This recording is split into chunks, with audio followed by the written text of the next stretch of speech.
back in my hometown. I'm back in Buffalo, and I just want to discuss why I'm here and what God did for me while I was in Miami. For those who don't know, God told me to take a flight to Florida. Originally, it was Orlando, but I ended up in Miami. I've been in Miami before 2 years ago, and the reason God told me I was going to return back had to do with a situation that happened there. Just to sum it up, I had a situation that happened there that really triggered my abandonment issues. For those who don't know, I struggle with BPD. And if you don't know what BPD is, I'm just gonna sum it up. If you want to know the deeper meaning of it, you could look it up. But basically, what BPD is you have a deep fear of abandonment, and usually when it comes to relationships, you tend to run away from good, healthy relationships. You tend to run away from people because you're scared of being left. Your subconscious is scared of being left.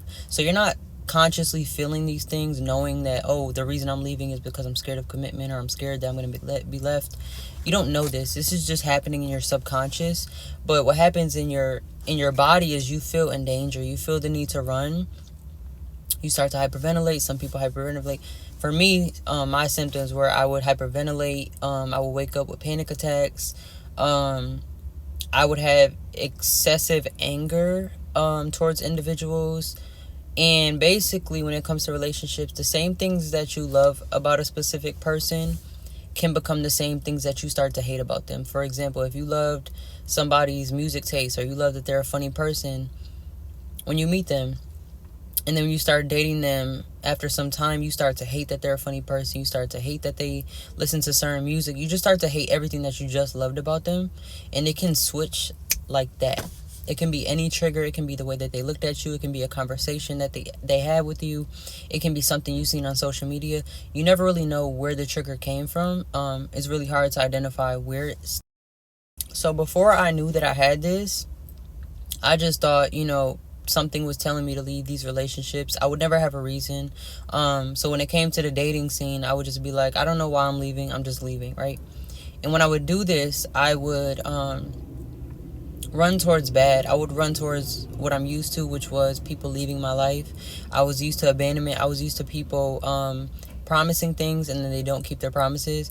So when I met somebody that was actually good for me, that I believe God brought in for me, perfectly handpicked for me, this person was doing everything right. And when a person has BPD, when they witness somebody that does everything right, or they just follow through on their word, or they don't break promises, or you ask them something and they change it, right? You say, I have a problem with this, they quickly fix it. You're not used to that, so your subconscious creates problems because you're used to chaos. So this is what I would do. I would think, okay, this person is listening to everything that I said. I just told them to fix this. They fixed it. No, I need to create a problem because this has to be a catch, right? You're waiting for that catch. You're waiting for the ball to drop because you have abandonment issues. So when I went to Miami, the situation that triggered my abandonment issues caused me to excuse me. It caused me to create an obsession and an idol with that particular situation. And it stems from abandonment. It stems from you not feeling good enough. You feeling like you have to question why certain things happened, or why people left you, or why you weren't good enough, what you did wrong, and it's not you, right? Certain things just end. Certain people just leave your life. They give you no explanation. And it was a long two years of healing through this, and I always had this feeling that I could never fully heal from the situation until I went back to the place. I don't know why I felt that. I just feel like God was telling me that. Like, deep down, I feel like I never could fully heal unless I went back to the place. So when God told me, for those who don't know, I'm just going to sum it up. God told me to book a flight to Orlando. He originally told me I was returning back to Miami. But I believe he told me Orlando because he knew that if I was not kind of pushed to go to Miami, I wouldn't go. Right? Because I told God I'm not going back there. It was traumatizing for me. I'm not going back there. I didn't even want to hear the name Miami. It was that traumatizing. So God told me Orlando. I booked a flight to Orlando, and the connecting flight got delayed. So I missed the flight to Orlando, and the only available flights was Fort Lauderdale, Miami. And I did not pick Miami. I picked Fort Lauderdale because I refused to go back to Miami. I was scared. And I had somebody in my life that booked another hotel because God told me that I was staying. Once I was in Fort Lauderdale, he told me I was staying after those 2 days. And the person that booked the hotel, it happened to be right in the back of where the situation happened. So it was just a hard experience to go through because you're going back to a place that triggered you. And God always told me that he would heal my BPD. He would help me to learn to cope with it. I just didn't know how he was going to do it. So when he brought me back there, I just assumed he was doing something else. This is why you shouldn't assume. You should only stick to what God said. He never told me why exactly I was out there. Like, I assumed certain things, but he never told me exactly why I was out there. He told me I would eventually move to Florida. He just never told me when. So I assumed that was the move. It just so happens I was wrong. But I loved the experience that I had because what God was really doing, for those who also don't know, that haven't been watching my Faith Walk journey, I suggest you watch it if you haven't watched it. It's on my page. It's titled a playlist, My Faith Walk Journey. But if you haven't watched it, God made me fast and stay up for 3 days. And while I was doing this, I never understood what was happening. I assumed it was for different reasonings. But God revealed to me that the real reasoning he was doing that was to heal my BPD, because I was put in a situation to where I could not run. I was literally forced to sit there, sit with the feeling of discomfort, sit with the feeling of the panic attacks, sit with the feeling of wanting to run and you don't run.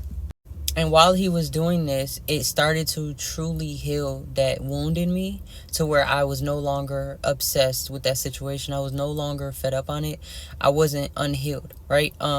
Because I always thought I was healed, but it would always come up. There would always be these like massive thoughts of this situation, and I didn't know how to get rid of it. And I would have panic attacks. I would ventilate every night thinking about this situation, just ongoing thoughts, negative thoughts. And when God put me through this season, when he took me back to the place that triggered me the deepest, it literally helped me to learn how to truly cope with BPD, so that when I finally enter, a God-given marriage, I cannot run, right? Because you can't just run in a marriage. You can't get married to somebody and then just run because you feel like it. That's not how that works. And when I tell you, God irritated my flesh so much when I was out there to where I almost gave up, right? There was days, when I first started, mind you, I stayed up for 3 days. The first day I wanted to give up. Every time I asked God for strength, he gave me his strength and I kept going. And God kept teaching me that when you get in a marriage, that's what you have to do. You will never win that battle, with your mind, unless you come to me about that, right? You're going to have feelings like this. And I had to realize, because my mind was playing tricks on me to think that, the person that I was with, the reason why I was leaving them, they just weren't meant for me. They just weren't equally yoked to me. They weren't a man of God. They weren't this. They weren't that. But it was because I was starting to hate everything that I just loved about them, because I was in an episode. And once I was out of an episode, my mind completely changed. And my thoughts would be, okay, this person isn't meant for me, so I'm just going to leave them. But then I had to look back at every relationship that I ever been in, and I did the same thing, right? I would hyperventilate in the middle of the night being with this person. I wouldn't know why I was leaving. I would give just an excuse of why I was leaving.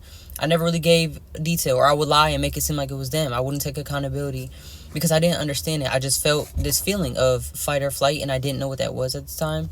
So it was deception. It was deception to think that who God really brought in for me to marry wasn't my person, because every time that I left, I felt like, oh, that was God telling me they're not right for me, when it was literally just my mind, because God never gave me a reasoning. It was just, I don't like that they do this. I don't like the music they listen to. I don't like that they don't read the Bible every single day. I don't like that they don't have the same birthday, around the same birthday as me. I don't like that they are a loud person. I don't like that they're extrovert. Whatever the case may be, it would be any excuse for why I had to leave this person. So yeah, I just wanted to talk about that, just to tell people, what I went through out there and what God revealed to me that he was doing, because I thought it was something completely different. And I'm thankful that I didn't think it wasn't what I thought it was going to be, because what I thought it was going to be was very bad for me.